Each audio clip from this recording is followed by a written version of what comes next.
Patricia, welcome to the Huntley Historical Society, and thank you for being here today and allowing us to interview you. I'm going to ask you a few basic questions, like, first of all, what's your name? I'm Patricia Ann Hemmer. Okay. My married name is Braddock. Okay. But I go by my maiden name. Patricia. And when were you born, Patricia? I was born January 15th, 1946. I'm a first wave baby boomer. Okay. I always tell people I was born and raised in Huntley, but I was actually born in St. Joseph's Hospital in Elgin. Ah.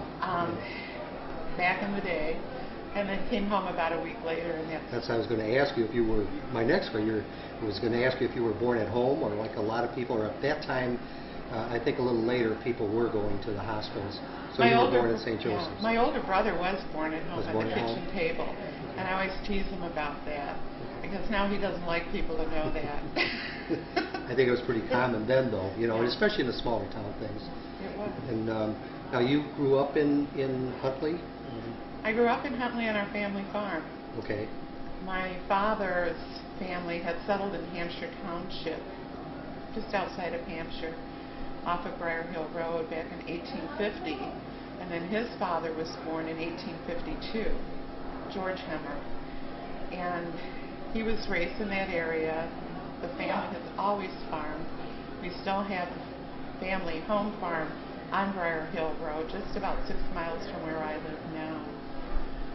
When my grandfather decided to get married, he was in his 40s, and he married my grandmother, who was Mary Davis, another family that had been settled in the area for many years. And she was in her 20s. When they got married, she was considered a spinster. And they did not have a reception after the wedding, so at that time they had those chivalries where they would come to the house and rattle cans and wake the dead to celebrate the marriage. So your family, the Hemmer family, goes back quite a ways in this area. It does. We've done a lot of family speeches to different agencies over the years that have always impeded some of our farming progress. And I always fall back in our family history to the areas, reminding the communities that want to implement growth to the areas that could conflict with the history of the property, history of the family, and I feel that that's important for a lot of communities. Absolutely. And boards. And of course, that's part of what we're trying to preserve, as much of that as we can. I staunchly support that mission. And Patricia, where did you go to school? Like grammar school, I mean. Did you? I am a product of the Huntley school system. At the time that I went to school, I was in the grade school down here on Main Street, which is now an apartment building. It's next to the Congregational Church. How many did you have in your school at that time? Well, because we were baby boomers, we had caused a huge influx of students into the school system when I entered school in 1951-52. So they had to divide the first grade. Up until that time, the first, second, and third grades could many times be combined into one class. So I was one of the first classes that went to the grade school that had 2 separate classrooms. They divided one large classroom into halves. And then we had Mrs. Anderson, who was here for many years, and then Miss Crowley was the other first grade teacher. When I moved into the second grade, we had, again, 2 classes. And I was fortunate enough to have my aunt, Mabel Hemmer, as my second grade teacher. And when I got to 3rd grade, Miss Conley, Marion Conley, was my 3rd grade teacher. And she graduated from Huntley High School in 1826 with my father. Kind of a family up there. We go back quite a few years. Now, looking back on your grammar school education from today, do you feel like that was a good education here at Huntley? Or do you think, it would have been... It was excellent. I mean, the learning was good, and the teachers were phenomenal. They were women of the community. They were career women, and I think that set a role model for me without even realizing it. that women could be that productive and provide that much input into an entire community. I marveled at their ability, and I often thought years later, thinking back about the teachers that I had, who were women up until the 6th grade when I had Gwen Delaney as my 6th grade teacher, that these women in my early life really did earmark me to proceed with my life and follow strengths that I knew I had instead of looking at the only option was marriage and family. Right. Which I do have, marriage and family, but I also have a career in many, many other interests. We're very fortunate that way. What kind of things did you guys do in grammar school? I mean, games, or what kind of fun did you have? Maybe the good and the bad stuff, I don't know. Well, we learned rules. When I came to school, I came to 1st grade. We didn't have a kindergarten at the time. Living on a farm, it was myself and my 2 brothers. And I felt very shy. In fact, to this day, I still have a lot of that feelings of shyness. Socialization was not part of my growing up. We had family and friends, but as far as going on play dates, going to the park, we didn't have those. That's today's kids. We did not have that in our life. We made up our games. My brothers were my playmates. My younger brother was my best buddy. He's 18 months younger than myself. We had animals and cats, and we did have a dog for a while, but my mother got rid of him because he jumped up on our clean sheets, and that was the end of him. He left. Was there a lot of work? Lots of work. A lot of work, I'm sure. Was there anything with the town kids, who I think they call them townies? Well, we didn't know. I mean, there wasn't much interplay I don't remember there, a lot of interaction other than there would be times, church dinners, different functions that were community functions. Obviously, weddings and funerals were a time when everyone came together. I remember, too, that whenever there was illness or an accident, the families, particularly the farm families, if it was someone on the farm that had had a horrific accident or had lost someone in a farm accident, would come together and help support that family by bringing meals, doing the field work, milking the cows, whatever needed to be done. It was a community effort. And again, not being in the town area that much, I was always a little intimidated. In my father's eulogy, I talked about remembering things like going to Marlowe's feed store and climbing on the feed stacks, and the smell of that, I can still remember it. We would get our baby chicks there, our baby ducks, our baby geese. So it was really a lot of farm-related things that you were involved in. I'm going to take you back a few steps. Your mother and dad, your dad, I presume, was a farmer. Yes. And did your mom work or out of the home, or was she strictly a farm wife? That was an interesting story. She was a farm wife. More than that, she was his partner. They met when Mom was 16 years old at the home that they lived in for their entire life. And she was helping the family that was renting the farm at the time because they'd had a baby, so she came out from Wayne to help this couple. My dad was the landlord. He came to the house, met her on the back porch, and it was instant, I like you. And because she was 16, she was too young to get married. My grandparents, her parents, who were Henry and Dorothea Finzel, who also have lived in the community many years, and their son still lives here. And they were my uncle, farm family too? Yes. Immigrated to the United States in 1922. My grandfather came and then sent for his wife and 3 daughters in 1926. So they immigrated, came by boat, came through Ellis Island. He brought them to the Midwest area, and from there, Mom went to the 8th grade, and then she had to work. So she helped on the farm, and then she was sent to help this couple in Huntley where she met my dad. She and Dad wanted to get married. My grandfather wanted to go back to Germany because now he had secured some money and wanted to go back. Well, then this is 10 years later practically. Hitler was now coming into vogue. There was talk of war. And my mother pleaded with my grandfather to stay until she was 18 and could marry my dad. My grandfather allowed that. They got married, and they had my brother that first year. After my brother was born, my grandfather said, "We are not going back to Germany. We now have a grandson in the United States." So they kept them there. stayed, and that was everything. a lifesaver for them Changed as a everything. family. Yeah, it was a good thing that happened. And Mom and Dad stayed on that farm, the original farm. When they came back from their honeymoon, they moved into that little farm, which is right next to the Huntley High School right now. And that's where they lived. And he had 80 acres to sustain himself at that time. And then he raised his family. And you had another brother, right? My brother was born in 1937, and then I was born in 1946. And then my younger brother was born a year and a half later. And that is the life I remember until I started to go to first grade in 1952. What did you guys do for like shopping and medical care and things? Was it right here in Huntley, or was it kind of a problem? And did you own a car or something? I mean, you not. There's always a truck on the farm and a tractor.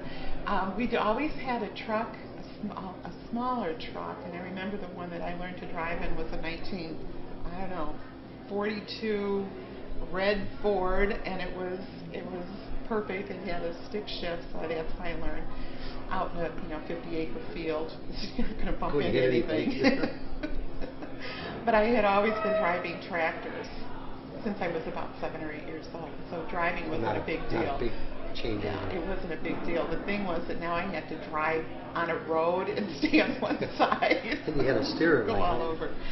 But that's how I remember learning how to drive, was basically on a tractor. And I was thinking too, when you asked that question, we were really working hard work, and we were a family business, family farm. And I think back, and I thought, boy, we really did some dangerous things as children and never even realized it. I'm sure. And sure never thought we were working because we had fun doing it. And I think we got rewarded from a job well done, or an animal that was healthy and producing well. We had a lot of rewards and self-fulfillment. So the things, were they close by for you? The doctor and the shopping and the stores, the food shops? Or whatever? The physician that I remember I went to for my school shots was in Hampshire, Dr. Tompkins, and he was probably the one doctor that everyone went to see. As far as shopping, my parents gravitated towards Elgin. My mother did shopping once or twice a month on Saturday, and because nothing was open on Sundays. And she would dress up. She would wear a dress and hose and high heel shoes and a hat they don't do that and today. jewelry to go to Elgin and in a car, and we had probably a Ford of some type. Dad was a Ford lover and a John Deere lover, and would park in a certain place and then would make her rounds where whatever stores it would be, Sears and Penny's. There was a Spies and an Ackerman's, which were kind of the higher level stores. And then there were a couple of markets that she liked. There was one right downtown Elgin that had produce, exotic things that she didn't raise in the garden, like the citrus and things from California that she liked. So it was called the California Market, and I remember the store. They had a fabulous butcher shop.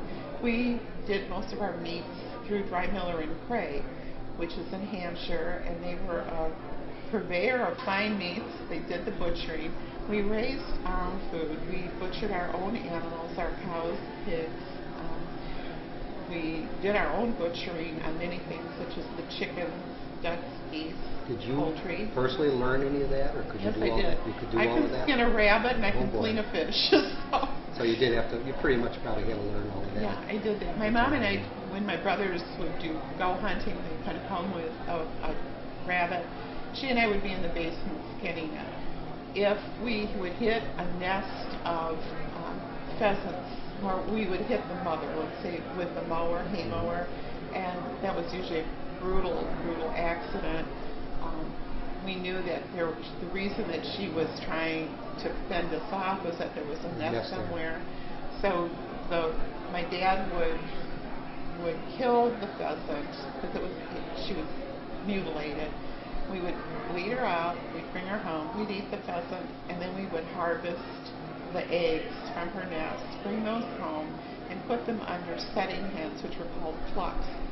And the way you did that was you put them into a fruit crate that had a lid that you could close, and it had slats in it. And the setting hen would then hatch the baby chicks from the pheasant or the quail or the grouse, whatever had been saved from that nest. And then we would have these out there with our chickens and geese. And then did you guys do a lot with catalog shopping in those days? Sears is the one that comes to mind. Sears was the big one, and it was a wish book. And we would order some things. I don't remember a lot being ordered through Sears. Montgomery Ward was another popular one. Farm catalogs came. There were some stores that Dad used for farm things, Marlowe's for feed, John Deere. The tractors and so on. What was it? The farm store here in Huntley, which was the brick building right along the railroad track, were other ones. And then he did go out to other areas, Marengo and Woodstock. My dad was in politics back in the 30s, and so he was pretty familiar with the community and people with him. And he actually helped develop the Route 47 as a milk route to get milk easily from this area into the city. So he did spread out. My mom, though, she was more local and shopped local, grew local. We raised, as I said, most of our own food, so we were pretty self-sufficient, except for some things that we needed to buy at the grocery store.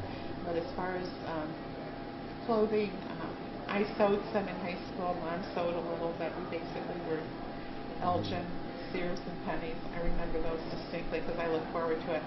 The big deal going to Elgin for shopping with Mom is that we wound up at a little fast food restaurant, and it was called, on Villa Street, it was called Prince Castle. Oh, and I know the Prince Castle.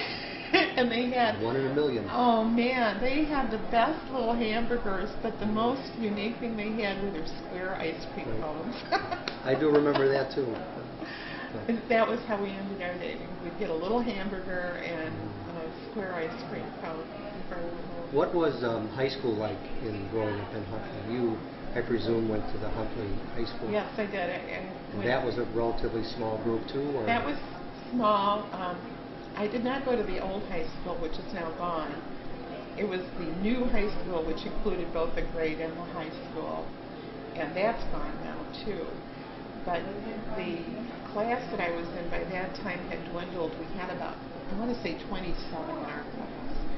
And junior high was not as it is now, where you sort of go to different classes. We had 2, maybe 3 teachers that we went to for like social studies or for math, but then we had one homeroom teacher who handled everything else. In high school, now we had to divide out into all different classes, and that was almost intimidating to me to have to switch out and go to other teachers. And you said you were a little shy. So I was shy. That must have been a little bit of a shock. I was shy all through school, but I had wonderful friends that really helped me learn a lot of social things. Did you do a lot of dances? My dad did a mean 2-step at a wedding, but I learned jitterbugs and loved rock and roll. Fun with that. Yeah, it was fun. And then high school, I had some fabulous teachers there, excellent education. All the classes were really driven to do well. We were now in the race for space. Kennedy was in office, and it very exciting. Very exciting time. You look forward to the future, and you knew that you could do anything in the future. At home, we talked politics, we talked business, we talked current events. And I remember the elections in the 50s with Eisenhower and then Kennedy coming in. And those are things that we talked openly at our table. But I do remember at the noon meal, which my brothers and I were not home during the school year, but didn't matter whether it was summer or winter, my dad had to listen to WGN Farm News Report with Orion Samuelson religiously, and we had to be quiet during that report. I was telling someone when I heard that he moved to the Huntley area, I said, I have got to meet this man. You've heard him all those years. I've heard him all those years. I'd like to take one He's quite look popular, at him. so. I did watch him on TV even years later. I still get hankerings for Huntley Farm Reports or for Farm Report news. Patricia, did you go on to college then? Or I went was on, that not part of it? No, I did go on to college, and I did go into Elgin Community College on a scholarship. I really wasn't sure where I wanted to go. I was there for 2 years, and then I took a job in St. Charles for a while, and from there I went into nursing, and that's what I do now. I took a 3-year diploma program in Chicago. So you're an RN? I'm a registered nurse. I now have my BSN, but I worked in Chicago. I was out of the area for about 10 or 12 years, and then I married in the city. My first husband did die. I had a son. And so I moved back here. I wanted to be back home, closer to home, closer to family. And I found a nurse. My dad actually found a nursing position for me in a nursing home. And I thought, oh no, I don't want to work in a nursing home. But I took the job and fell in love with it and was there for 15 years. Great. And then I went back to school and got my Bachelor of Science, and I now work for the health department. Very nice. And you have a family, you said one? I have one son. He lives in Chicago. He was also raised here. He graduated from Huntley High School in '93, and he stayed around the area for a while, did some secondary school, and then went into the city, and that's where he's been ever since. He works for an art and moving company in there. Yeah. And your time after college and through nursing, was that a good time in those times, and did you remarry? Well, what happened was when I came back out here, it was like, well, where do I live? So my dad said, well, you can live in your grandmother's house, because at that point my aunt had died, and my dad was not sure what he was going to do with the house, and so he offered it to me. So I rented the house, and then renovated it a little bit, and then my son and I lived there with my parents right next door, and then through some estate planning, and that was gifted to me, and I'm still living right in the heart of our farm, so, which is great. People tease me, from Del Webb, oh, how do you like all the changes? I said, well, actually, in the beginning, I felt like we were the Indians being surrounded by the pioneers. But the change from Del Webb has really impacted the whole community. I see a lot of good that came out of it. Still in my heart, I like the farmland. And I'm going to ask you a few questions about the farm itself. How big was your farm? The original acreage that my dad and mom started with was 80 acres, and then from the death of my aunt, then he was able to increase that into about 250 to 70 acres. And what did you grow on that farm? In the beginning, we were dairy farmers, self-sufficient, so it was Holstein Friesian for milk production. We raised our own pigs, poultry, gardens. Everything that would sustain that business was raised on our property. We had to buy very little from outside other than the seed, the fertilizers, the fuels, the equipment. But as far as being self-sufficient, we were able to maintain that. After my parents retired from farming and decided, and we sold the dairy. What was interesting, we sold the dairy when my younger brother went to college, and that would have been in 1965, 1966. And David, he and I were really the two that were sustaining a lot of the work at the time. My older brother had gone to be an electrical engineer, was working in New Jersey for Bell Labs, and then came back to Naperville and worked there for them. So David and I were the core work crew. And David decided he wanted to go to medical school at U of I, so he left to start his education in his bachelor's programs there. And I was getting ready to kind of move out and do things. So Mom and Dad said, we just can't do this anymore. So they sold the dairy, lock, stock, and barrel to one buyer, and it was Bob Miller, who owned Miller Moore Farms on the east side of town, because he knew the entire husbandry of our entire stock. We used to have bulls for breeding, and they got too dangerous, and when Northern Illinois Breeding Co-op came in, Curtis, big name in the area, came in with this artificial insemination process. That's when Dad switched out. And Bob Miller was the inseminator for all of our herds and helped Dad select the husbandry for all the animals. We did not have purebred cows, but we had high-grade cows. But the product of those animals was phenomenal. We produced a lot of milk, a lot of high-quality butter fat, low bacteria count, so we had a really high-grade quality milk. Did your family sell any of that land? No. To and to date we haven't. To date we haven't. I found this out years later, that there was a larger tract property owned by the Hemmers, but as they needed things like new cattle, new barns, and whatever, they would sell off small pieces. So apparently there was much more, but as they needed the money, they would sell it off. Well, Patricia, thanks. I just want to ask you a couple of questions.